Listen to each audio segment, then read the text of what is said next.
They do so much for the private companies. That leads to the second misconception, which is somehow the state suppresses the private, is an ongoing theme, whether it's the companies or the people. And I like to come back to that.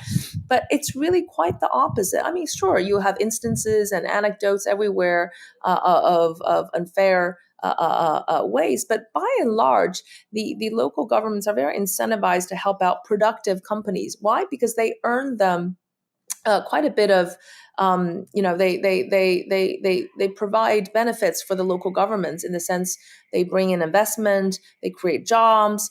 If you are a national champion, that makes the governments look very good. To give you an example, a semiconductor company recently, did some breakthroughs, and the Beijing government gave them substantial support, and they said, "Look, we want a Beijing champion."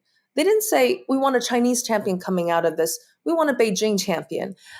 So that's an example where you see all these local governments almost bending their back forward to help these private companies. And again, this is not just one or two, Beijing, Shanghai, it's really everywhere.